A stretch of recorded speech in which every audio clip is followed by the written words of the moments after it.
चलो 2 जून पे जो पेपर हुआ था उसके डाउट से ये।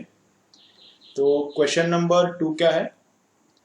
ऑन इंक्रीजिंग टेम्परेचर करंट क्या होगा इन सेमीकंडक्टर डिवाइस। सेमीकंडक्टर है उस सर्किट में। तो अगर टेम्परेचर इंक्रीज किया तो क्या होता है, नंबर ऑफ होल्स और नंबर ऑफ इलेक्ट्रॉन्स मोर हो जाएंगे। थर्मल होल्स और थर्मल इलेक्ट्रॉन्स मोर हो जाएंगे। तो मोर number of holes and more number of electrons मतलब क्या होता है, मोर कंडक्टिविटी लेस रेजिस्टिविटी। तो रेजिस्टेंस कम होता है। तो रेजिस्टेंस क्या होता है, डिक्रीजेस। तो रेजिस्टेंस कम होता है इसलिए करंट क्या होता है, इंक्रीजेस। ठीक है। अगर वो नॉर्मल रेजिस्टेंस रहता था, नॉर्मल रेजिस्टेंस में क्या होता है, जैसे टेम्परेचर बढ़ता है वैसे रेजिस्टेंस बढ़ता है। नॉर्मल कंडक्टर में जैसे टेम्परेचर बढ़ता है वैसे रेजिस्टेंस बढ़ता है, इसलिए करंट कम होता है नॉर्मल रेजिस्टेंसेस में। लेकिन सेमीकंडक्टर में क्या होता है, सेमीकंडक्टर में जैसे टेम्परेचर बढ़ता है वैसे करंट क्या होता है, रेजिस्टेंस कम होता है इसलिए करंट बढ़ता है। इधर करंट कम होता है, नॉर्मल रेजिस्टेंसेस में सेमीकंडक्टर में करंट बढ़ता है। दे क्वेश्चन नंबर 8 में क्या दिया है, फुल वेव रेक्टिफायर का फ्रीक्वेंसी कितना रहेगा और हाफ वेव रेक्टिफायर का फ्रीक्वेंसी कितना रहेगा। ये फुल वेव का पूछा है लेकिन मैंने हाफ वेव का भी यहाँ पे लिखा है, थोड़ा रिवीजन हो जाए इसलिए। तो यहाँ पे मैंने जो ड्रॉ किया है वो हाफ वेव रेक्टिफायर है। यहाँ पे ये ट्रांसफॉर्मर है, ये प्राइमरी है कॉइल, ये सेकेंडरी कॉइल है। तो सेकेंडरी कॉइल में जो भी पोटेंशियल प्रोड्यूस होता है वो यहाँ पे मैंने ड्रॉ किया है। ये सेकेंडरी कॉइल में जो पोटेंशियल प्रोड्यूस होता है वो है। लेकिन यहाँ पे पोटेंशियल प्रोड्यूस होकर कुछ फायदा नहीं। इस रेजिस्टेंस को कितना मिलता है, इस रेजिस्टेंस को हाफ वेव रेक्टिफायर है अगर तो इतना मिलता है, पॉजिटिव वेव मिलता है उसको, रेजिस्टेंस को नेगेटिव वेव कैंसिल होता है, पॉजिटिव मिलता है वापस नेगेटिव कैंसिल होता है। तो अगर इसका फ्रीक्वेंसी 50 है, अगर इस मेन का 50 है, मेन का 50 है तो प्राइमरी का भी 50 रहता है, इस सेकेंडरी में जो डेवलप होता है उसका भी 50 रहता है, और हाफ वेव में जो रहता है उसका भी 50। जो इस सेकेंडरी में डेवलप होगा उसका 50 है, तो हाफ वेव रेक्टिफायर का भी फ्रीक्वेंसी कितना रहता है, 50। लेकिन अगर ये फुल वेव रेक्टिफायर रहता था, फुल वेव का डायग्राम अलग आता है, या ऐसा डायग्राम नहीं आता। अगर ये फुल वेव रेक्टिफायर रहता है तो वेव, पॉजिटिव को भी वेव आता है, नेगेटिव को भी आता है, पॉजिटिव को आता है, नेगेटिव को आता है। तो यहाँ पे अगर 50 हर्ट्ज फ्रीक्वेंसी है, मेन का फ्रीक्वेंसी अगर 50 है, मेन का जितना रहता है उतना ही प्राइमरी उतना ही सेकेंडरी का रहता है। अगर मेन का फ्रीक्वेंसी 50 है तो फुल वेव रेक्टिफायर का फ्रीक्वेंसी कितना रहता है, 100। मतलब इस रेजिस्टेंस को कितना फ्रीक्वेंसी मिलता है, 100। ठीक है। उसके बाद नेक्स्ट क्वेश्चन है क्वेश्चन नंबर 15। उसमें क्या बोला है, number of silicon atoms per meter cube दिया है और इंडियम एटम्स कितने इंसर्ट किए। इतने सिलिकॉन एटम्स के लिए एक इंडियम इंसर्ट किया, इतने सिलिकॉन एटम्स के लिए एक इंडियम इंसर्ट किया। तो अब इंडियम एटम्स कितने हैं वो पूछा है। ठीक है, चलो। तो इतने सिलिकॉन एटम्स के लिए, इतने सिलिकॉन एटम्स के लिए एक इंडियम इंसर्ट किया है। तो 1 मीटर क्यूब में कितने सिलिकॉन से, 1 मीटर क्यूब में कितने सिलिकॉन से, 1 मीटर क्यूब में इतने सिलिकॉन से। तो इतने सिलिकॉन एटम्स के लिए कितने इंडियम एटम्स इंसर्ट किए होंगे। अभी हम लोग 1 मीटर क्यूब का कैलकुलेशन कर रहे हैं। इतने सिलिकॉन्स को एक इंडियम इंसर्ट किया है, तो 1 मीटर क्यूब में इतना सिलिकॉन है ना, तो इतने सिलिकॉन के लिए कितना, तो क्रॉस मल्टीप्लाई किया, इसका क्रॉस मल्टीप्लाई किया, इससे डिवाइड किया, तो वो डिवीजन करने के बाद इतना आता है। तो 1 मीटर क्यूब में, 1 मीटर क्यूब में सिलिकॉन कितना था, इतना आइटम से सिलिकॉन का। तो इंडियम का कितना आइटम से, इतना आइटम से। लेकिन 1 मीटर क्यूब में कितना आइटम से इंडियम का वो नहीं निकालना, 1 सेंटीमीटर क्यूब में निकालना है। तो नीचे का जो मीटर क्यूब है उसको मैं 1 मीटर का क्यूब भी लिख सकता हूँ, और 1 मीटर को मैंने कन्वर्ट किया है 100 सेंटीमीटर में, उसका क्यूब यहाँ पे क्यूब लिखा है, 100 सेंटीमीटर का क्यूब। तो 100 का क्यूब करके इसको डिवाइड किया तो 10⁻15 पर सेंटीमीटर क्यूब ऐसा आता है। 10⁻15 पर सेंटीमीटर क्यूब ये आता है, नंबर ऑफ इंडियम एटम्स आता है। ओके। देन क्वेश्चन नंबर 21 में बोला है इलेक्ट्रॉन का एनर्जी इतना है तो उसका वेलोसिटी कितना रहेगा। तो एनर्जी इतना है इलेक्ट्रॉन वोल्ट में, उसको मैंने कन्वर्ट किया है जूल्स में, तो जूल में कन्वर्ट करने के लिए इससे मल्टीप्लाई करना पड़ता है 1.6 10⁻⁻19। इलेक्ट्रॉन होल्ड एनर्जी का यूनिट है, तो इतना energy is equal to half m square. अभी इलेक्ट्रॉन मूविंग है वहां पे बोला है तो उसको काइनेटिक एनर्जी रहेगा। मास जो भी है इलेक्ट्रॉन का पुट करो 9.11 10⁻31 और जो भी आंसर आता है वो इतना आता है। वो ऑप्शन क्या है? सी ऑप्शन है। सिंपल है एकदम। क्वेश्चन नंबर 23 में टाइम पीरियड का कंपैरिजन है। अभी टाइम पीरियड अपना स्टैंडर्ड फॉर्मूला नहीं है बुक्स में, शायद केमिस्ट्री के एटॉमिक स्ट्रक्चर में होगा, लेकिन फिजिक्स में एटम मॉलिक्यूल्स न्यूक्लियाई इस चैप्टर में टाइम पीरियड का स्टैंडर्ड फॉर्मूला नहीं है। तो टाइम पीरियड कैसे निकालेंगे? टाइम पीरियड रहता है 2πr/v। तो r का डिपेंडेंसी रहता है n² z पे, 2π तो कांस्टेंट है, और वेलोसिटी का डिपेंडेंसी रहता है z/n पे। तो इसका डिवीजन करने के बाद मुझे टाइम पीरियड का डिपेंडेंसी किस पे मिलता है? n³ z पे। तो t in third orbit upon time period in fourth orbit is equal to z तो सेम है, तो n थर्ड ऑर्बिट का मतलब थर्ड ऑर्बिट का नंबर 3³/4³ t3 दिया है। टाइम पीरियड इन थर्ड ऑर्बिट दिया है, पुट करके आंसर देखो कितना आता है। ऑप्शन ए करेक्ट आता है। ठीक है, चलो नेक्स्ट क्वेश्चन में क्या है कि रेडियस मास पे कैसा डिपेंडेंट है, ऐसा बोला है। मास इलेक्ट्रॉन का डबल हुआ, क्वेश्चन में बोला है मास इलेक्ट्रॉन का डबल हुआ तो रेडियस कितना हो जाएगा और टोटल एनर्जी कितना हो जाएगा। तो रेडियस का फॉर्मूला ऐसा है। अभी ये फॉर्मूला याद ही रहना चाहिए, इसको कोई ऑप्शन नहीं है।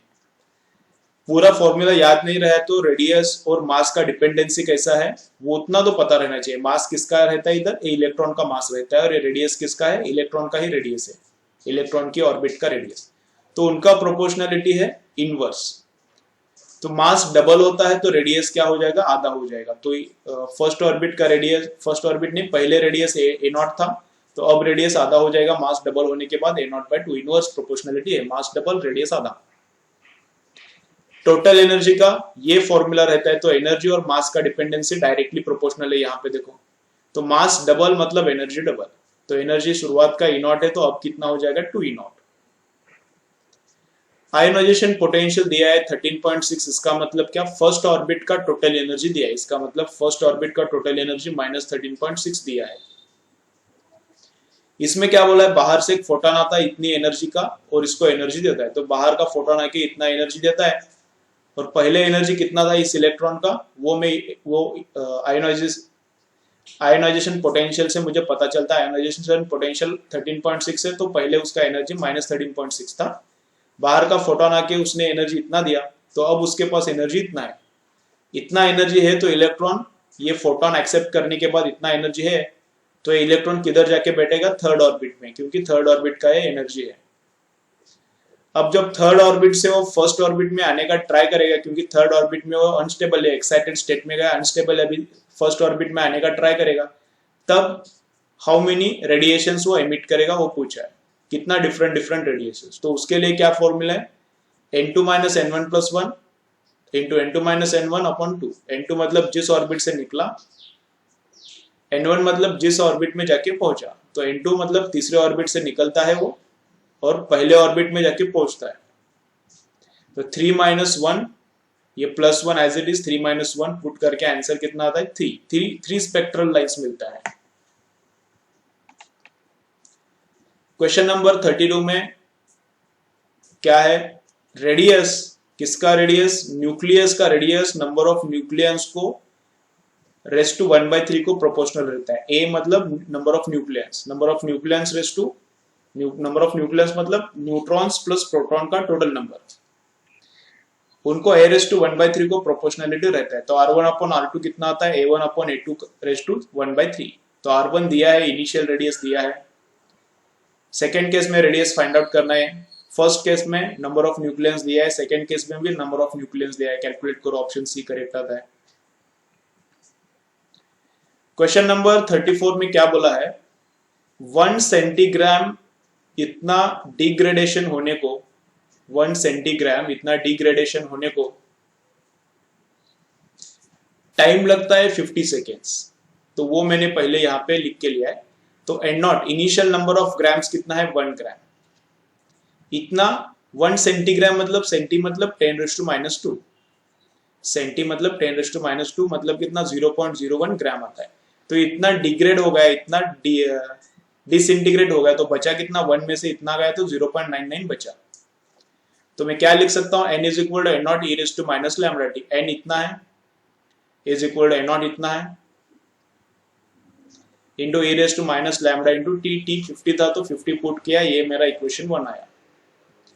अब बाद में क्या बोलता है 1 सेंटीग्राम तक डिसइंटीग्रेट होने के लिए कितना टाइम लगेगा। 1 सेंटीग्राम तक डिसइंटीग्रेट होने के लिए मतलब फाइनल बचा कितना 1 सेंटीग्राम, तो फाइनल अमाउंट इज 1 सेंटीग्राम। ये जो रहता है एन, ये फाइनल अमाउंट है 1 सेंटीग्राम, तो 0.01 is equal to n naught कितना है, इनिशियल कितना था 1 ही था, into e raise to minus lambda t. अब टी कितना है वही निकालना है। तब इसका मैंने डायरेक्ट रेशो लिया, तो डायरेक्ट रेशो से क्या होता है, यहाँ पे लैम्डा भी वेरिएबल है और टी भी वेरिएबल है, तो काम नहीं होता। तो मैंने क्या किया, इसका लॉग लिया है, नंबर ये कुछ काम का नहीं है, तो मैंने क्या किया नंबर 1 का लॉग किया, लॉग लिया। तो log of 0.99 is equal to minus lambda t with to the base e है। लॉग किसका लिया, टू द बेस ई। तो इसका लॉग लिया और इसका लॉग लिया, तो ये ऊपर का जो इंडेक्स है आगे आके बैठता है, और लॉग ऑफ ई कितना रहता है 1, तो कितना आता है इसका लॉग, बस माइनस लैम्डा इंटू 50 आता है। फिर नंबर 2 का भी लॉग लिया, तो log of 0.01 is equal to minus lambda t into log of e, log of e वापस से 1 रहता है। इन दोनों का अगर रेशो लेता हूं तो लैम्डा कैंसिल होता है, तो अब ओनली वेरिएबल क्या बचा टी, तो इसको सॉल्व करके फाइंड आउट करो। अब ये जो लॉग का वैल्यूज है क्वेश्चन में देना चाहिए, दिया नहीं है तो लॉग टेबल यूज करना पड़ेगा, दूसरा कोई ऑप्शन नहीं है यहाँ पे। अब यहाँ पे बेस ई है, तो नेचुरल लॉग में देखो log of 0.99 to the base e कितना है और log of 0.01 to the base e कितना है। या फिर तुम लोग क्या कर सकते हो, दोनों का बेस ई है तो दोनों का बेस चेंज करके हम लोग 10 रख सकते हैं, ऊपर का और नीचे का base at a time change किया तो लॉग में चलता है, फर्क नहीं पड़ता। ऊपर का बेस ई है, नीचे का भी बेस ई है, तो दोनों का मैंने बेस ऊपर का भी 10 किया, नीचे का भी बेस 10 किया। यहाँ पे लॉग टू द बेस ई लेता ना, ऊपर जब ये निकाला तो लॉग टू द बेस ई लेता, तो यहाँ पे ई बेस है तो दोनों का 10 बेस करो। अगर डिवीजन है तो दोनों का बेस एक चेंज करो और सेम रखो, कुछ फर्क नहीं, ऊपर का ई नीचे का ई, तो ऊपर का भी 10 लो नीचे का भी 10। तो log of 0.99 to the base 10 अपना नॉर्मल लॉग टेबल में देखो, ये भी log of 0.01 to the base 10 log table में देखो, डिवीजन करो, निकालो आंसर। ओके, लॉग टेबल देख के कैलकुलेशन करो, फाइनल इतना आता है क्या, देखो मैंने कैलकुलेटर पे किया है, तुम्हारा आना चाहिए, लॉग टेबल यूज करके, लॉग टेबल यूज करके करो। देन उसके बाद है क्वेश्चन नंबर 35, उसमें एक्टिनियम थे, एक्टिनियम है, उसका हाफ लाइफ दिया है, इतना अमाउंट है उसका इनिशियल और इतने टाइम के बाद कितना बचेगा। तो इतना टाइम मतलब कितना हाफ लाइफ हुआ, ये 25 का 3 टाइम्स लग रहा है, 3 टाइम्स करके देखो इतना आता है क्या, मैंने नहीं किया लेकिन ऑलमोस्ट 3 टाइम्स लग रहा है। तो कितने हाफ लाइव्स हो गए, कितने हाफ लाइव्स हो गए, 3 हाफ लाइव्स हो गए। तो ऐसा एक फॉर्मूला रहता है, एकदम फास्ट काम करता है, ये भी यूज करने का सीखो कैसा है। n upon n naught is equal to half raise to number of half lives. तो n कितना है वो मुझको निकालना है, n naught initial number of atoms कितना है मैंने लिखा है, is equal to half raise to number of half lives. तो कितना हाफ लाइफ हो रहा है, तो इतना total time upon half life, तो ये आता है नंबर ऑफ हाफ लाइफ, 25 का 3 टाइम्स आता है, ये मतलब 3 हाफ लाइफ हो गया। यहाँ पे मैंने थोड़ा गलती किया है, तुम लोग बराबर करो, कितना आता है यहाँ पे, 5 नहीं आना चाहिए, यहाँ पे आना चाहिए, नहीं 5 आता है, सॉरी 3 टाइम्स नहीं 5 टाइम्स आता है, थोड़ा गलत बोल दिया, 25 का 5 टाइम्स आता है। तो कितना हाफ लाइफ हो गया, 5 हाफ लाइफ आता है।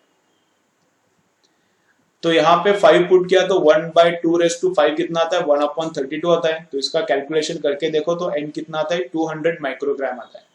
ठीक है, देन क्वेश्चन नंबर 40 भी थोड़ा इजी है लेकिन डिफरेंट टाइप का है। देखो एक बॉल यहाँ पे है, दूसरा बॉल दूसरी जगह पे है, इसको नीचे आने के लिए 1 सेकेंड लगता है, इसको नीचे ग्राउंड तक आने के लिए 2 सेकेंड लगता है। यहाँ से यहाँ तक हाइट है h1 और इसका हाइट है h2, तो दोनों हाइट्स में डिफरेंस कितना है ये हमको पूछा है।